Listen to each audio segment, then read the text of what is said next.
Captain VN Jha, I'd also like to bring you into this conversation, sir, because from a viewer point of view, as we see this, lots has been spoken about Russia's Luna 25 racing against Chandrayaan 3. Russia, of course, trying to achieve this feat after 50 years. And this morning, most importantly, of the latest development, as was being predicted that it would make a landing by the 21st of August. All Roscosmos has revealed is that there is a technical snag. They've called it an emergency, but not too many details that they've put out on that front. What is your understanding of it? And do you in any way believe that, there could be Luna 25 not being able to achieve its estimated time of landing? Or is there a high possibility that this mission may not reach its desired success? What is your understanding of what we know so far? Thank you very much. I believe you are Swesha. Yes, that's right. Fine. Swesha, we are talking of rocket science. And the rocket science is full of unpredictabilities.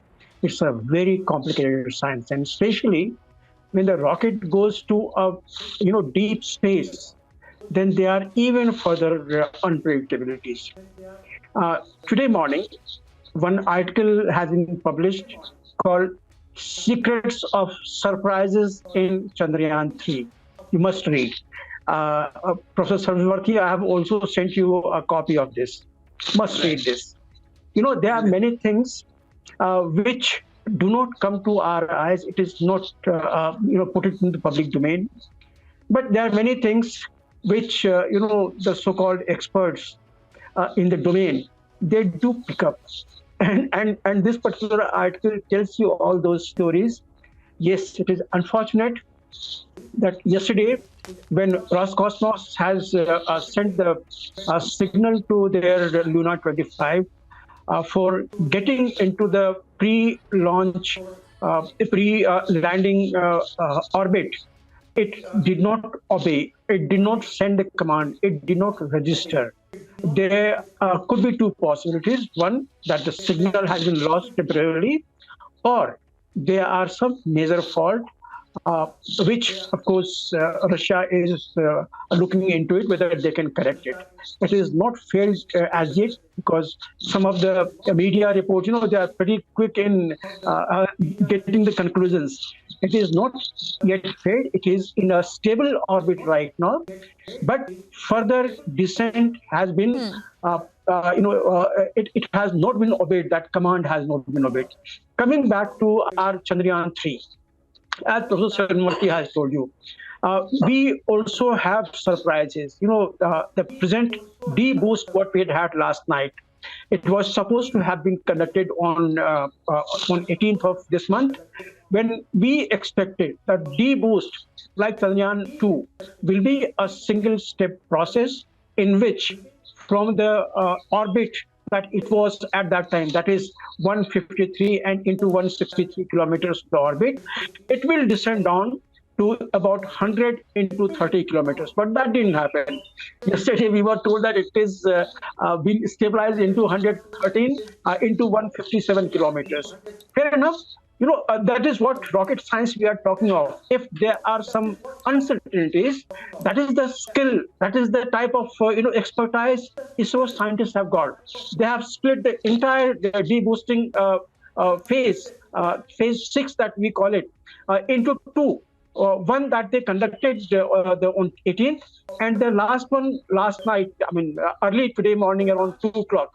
They conducted, and they have brought the Chandrayaan 2 into 25 into 113 kilometers. That too is not to our satisfaction, because what intended was that it will come into an orbit of 100 into 30, but doesn't make much of a difference. 130 and 157 or 25 versus 30. Look, there is no atmosphere on the lunar surface. So what most dangers are of low-flying objects in the orbit on the moon are two. One, there are some amount of molecules of vagabond particles, and those may not be able to decay the velocity that it has. Secondly, they are the mascons. They are the small areas where moon has got higher gravity than the other parts of the surfaces. Those mascons, in case if there is a low flying object, it may pull it hard towards it. So there are possibility of further lowering of the altitudes, which may be detrimental to the final landing process. So this is what has happened last night, and I'm 100% sure that ISRO has made it, and they must be working onto it.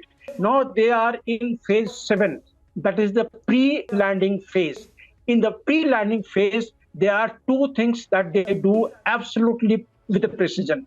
One, that they will try to find trim passes exactly over the area that it was intended to. See, the intended area of the our Chandrayaan landing is 32.348126 east. In this pre-landing maneuver, right now the satellite is in the polar orbit, but in that longitude now, they will absolutely fine tune to that. Every Yes. pass that the Chandrayaan makes it will be over that. I'll just take another 30 seconds. It will try to correct exactly on the pass. The path of that has to be on the landing spot. That is one. Secondly, every pass that it makes from 25 kilometer height, it will be taking a high resolution photograph of that landing area, and then it gives the time to ISRO to analyze. Right now, ISRO has identified about Right. 4 kilometers into 2.4 kilometers area, which is Right. absolutely flat, and then they will plan to land.